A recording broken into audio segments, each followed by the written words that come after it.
are with Joey Jerva, a 27 from North Carolina. Joey, how are you feeling after last week's election? I think initially I was really sad and was really disappointed, just with the amount of people that voted the way that they did, and then I was really anxious. I think as a trans person, there's a lot of unknown, um, in terms of just like what is the future going to look like, what laws are going to be passed. Yeah, I just feel like I'm trying to lean on my friends right now. Um, but with a lot of anxiety, a lot of things that are out of my control now that is really scary for me. Yeah, absolutely. So you'd say maybe in the aftermath of last week, you're of course you're maybe a little concerned about what's happened, but Mm-hmm. moreover you're looking towards the future and thinking about how the effects of last week could be could continue to be affecting your life in the future. Yeah, definitely. I mean, we don't know what we don't know right now, so I'm trying not to be too like doomsday about it, but it is a lot of like I mean, we've read, the Project 2025 stuff, and there's a lot of stuff that would affect me and my healthcare directly. Um, so yeah, it's scary not knowing what's going to happen and knowing that it could be really bad. 100%. I think I'd say in the past couple days, we've seen a lot of backlash from folks left of center, um, maybe criticizing or just downright attacking folks, um, either on the right or those who made a judgment call and voted to reelect President Trump. Where are you on that right now? I think it's fine to attack people who voted that way because I think it's a complete disregard for human rights, and the rights of people that could be very close to them. So I don't know. It feels like something that a lot of people want to just be able to not let politics divide you. But at this point, with the way that the U.S. is right now, I don't think that I could be friends or even like think of someone as a good person if they voted for Trump. Totally. Well, thanks so much for sharing with us. And yeah, have a good one. You too. Appreciate it. Alrighty, here we are back with Grant Foley, 25 from Louisville, Kentucky. Grant, how are you feeling about last week? It was not the result that I was looking for. Um, so I was a little disappointed in that. And I had a few conversations with my family about the result and sort of the ramifications of Donald Trump getting elected. And I think there are just a lot of things, especially policy-wise, that his party and he has promised to do that I really am against. And so it's a little disheartening because it's not exactly what I was looking for. 100%. Speaking as someone from the South, obviously, maybe a bit of the country that's a little bit more inclined historically to vote for the right of center candidate. But here you are in what could be considered a swing state, at least a purple state, but even more so in a deeply blue area of the state here in the Upper Valley. How do you think about the folks back at home where you're from who maybe don't necessarily align with your values and aren't people who you're around all the time? And how do you reconcile, where you're at right now with where you came from? And yeah, what's your thinking on that? Yeah, that's a good question. I think I've always tried to come at it from a more open perspective, and I think like the like really not being able to have a conversation about it and not being able to talk to people is something that was impressed upon me early on is not where you want to go. And I think that was a product of living amongst maybe people who have more different political views than I or more outward spoken about it. I think being from Kentucky, I know that I think there's often a narrative of like people are just bad and that's why they disagree with me from both sides. And that's not how I feel. I had a lot like friends who voted or would have voted for Trump or whose parents did. And they're still great people. I just think that I'm worried that people are not focusing on the right thing and are sort of misdirecting their anger and resentment towards their current condition. So, Yeah, totally. Well, thanks so much for taking the time. And yeah, have a good one, man. Alrighty, here we are with Dominique, a 28 from Spartanburg, South Carolina. Thanks for joining us, Dominique. How are you feeling after last week? Honestly, I can't say I feel the same amount of dread that I think some other people are feeling. And I don't really know why yet. Um I think it's because I've already kind of lived through 4 years of Trump that I kind of already know what to expect, which is not good. But I guess a lot more people are kind of caught up on what could have been with Kamala, and I think that's really what kind of drives home the feeling of hopelessness. But I'm from South Carolina. I come from a huge Trump supporting community, and I kind of know the psychology behind that community. So I don't really feel like I don't know what to do. Like I don't know how to explain it. I guess I'm just kind of waiting.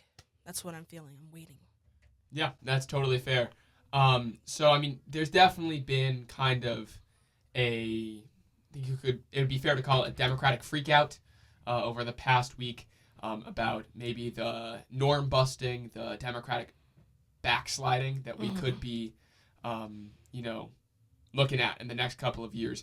Is that something that's weighing on your mind? Clearly, you're looking to the future, but are you thinking about the stake of democracy, like was kind of shoved down our throats during the election, or are you focused more on policy here? I would say, I don't know if the two are mutually exclusive. I think honestly, when I think about what could be the future of our government, all I can think about is how that will affect policy. And I think when you have a significantly less amount of Democrats, and when you do your research on what's already happening in Texas and Oklahoma and Florida, it doesn't really inspire much confidence to be like, oh yeah, like we're gonna be fine.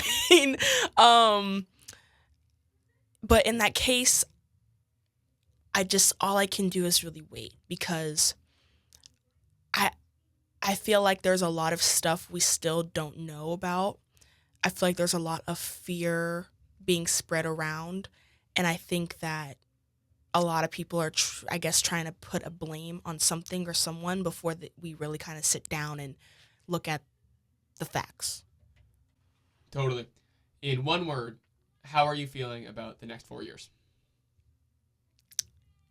Oh God. Impatient. Yeah, totally fair. All right. Mhm. Thanks so much for sharing. Have a good one. Thank you. Appreciate it. Okay, now here we are with Avery, a 27 from New York City. Thanks for being here. Avery, how are you feeling after last Tuesday?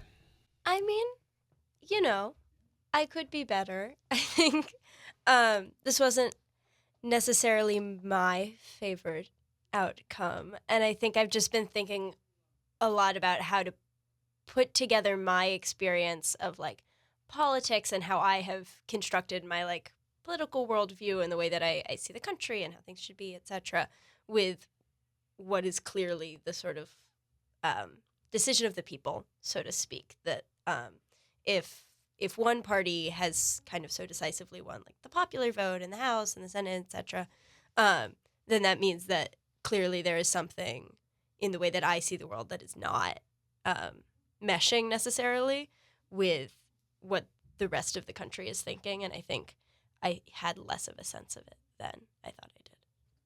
Yeah, that's totally fair. I think a lot of people are feeling something similar to that right now.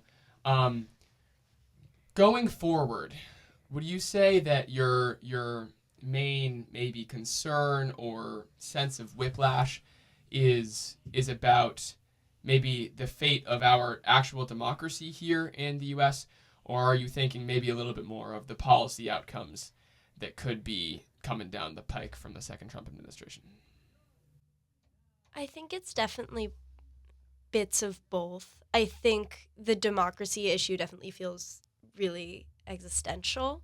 But it also, I don't know, it's like so counter to everything I've been raised to understand about how our government works that I keep being like, oh, but like checks and balances. And then it's, like one party controls the executive branch, the, Senate, the, the, yes, there we go. Thank you. Judicial branch. And, there's no Chevron. And it's just like, maybe some of those checks and balances aren't as there as I would like to believe. Yeah, absolutely. All right, that's all I got. Thank you so much. Have a good one. Alrighty, and finally, we are here with Antonio, a 25 from Belo Horizonte, Brazil. Antonio, how are you feeling after last week's election? Generally scared. I think I am not properly an immigrant. I'm here for study only, but as I plan myself for the future, like I see myself staying here. Like right now as a senior, having to plan a future in a country that, I don't know, might be falling into crumbles, it kind of freaks you out. And it makes you think of how all of this also reverberates like globally. What are the far right movements in Latin America? They're gonna like draw inspiration from January 6th and think that now they allow that they have this push internationally to be going crazy and rotting democracy from the inside. Yeah. Yeah, 100%. I mean, I know a lot of the commentary going into this election has been so inwardly focused on maybe U.S. domestic policy and also like the future of our democracy. But obviously, America plays such an outsized role on the international stage. So how are you thinking about how the new rightward shift here in the U.S. could be playing out, across the world? I think it definitely speaks to this shift that we've seen with the Democratic Party, but also just any to the left of center organizations in the US and broadly in the rest of the Americas, where they are shifting right, where they are forgetting of the working class base voters, and they are forgetting that the US as an empire is like financing war left and right all over the world. So I don't know. What was the question again? No, you're all good. No, I mean that makes a lot of sense. I think, yeah, the point that the U.S. kind of has its sticky fingers, Yeah. kind of in every pocket of the world is a point well taken, and definitely reflects quite a lot on the magnitude of the last week over probably decades of global leadership going forward. Well, thank you so much, and have a Thank good one. you. Yeah.